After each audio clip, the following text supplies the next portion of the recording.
Hello everyone. Today we are going to exploit bin shell service in Metasploitable machine. In Metasploitable 2, port 1524 is used for a bin shell service. This service is intentionally left open and unsecured as part of the educational setup of Metasploitable 2. This is to allow learners to practice exploiting and securing vulnerable systems. By connecting to port 1524, an attacker can gain root access to the system without much effort. This is a deliberate backdoor left for educational purposes. Let us start the exploitation. Here I have scanned Metasploitable machine and figured out which 4 ports are open. Here we can see port number 1524 is open. Today we will make a new approach, that's by using Netcat Listener. What is Netcat Listener? A Netcat Listener is a feature of the Netcat utility that allows you to listen on a specific TCP or UDP port for incoming connections. It's often used for network testing, banner grabbing, and even remote administration. Here port number 1524 is open, so we can log into the port by the following method. By typing NC, that means netcat, followed by the IP address and the port number. We can see we got connects with the machine. We got a root terminal in the Metasploitable machine. Now we can create any files and documents in the victim machine.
Now I will show a method where Netcat Listener can be used for listening to a reverse shell communication happened from the victim machine.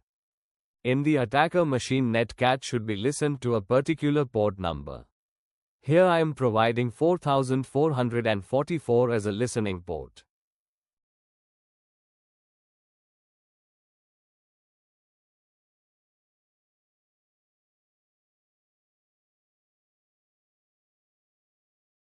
Now we have to make a reverse shell communication to the attacker's machine.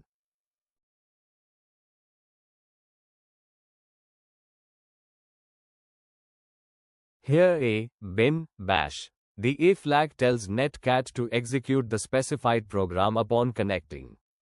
In this case, it executes the bin, bash shell.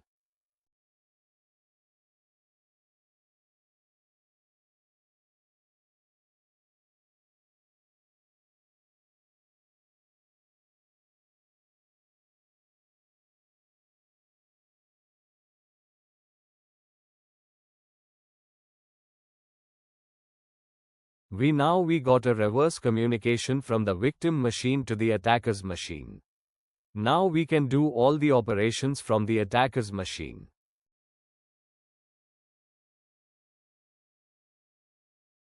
We can see all the folders and files we have created in the victim machine.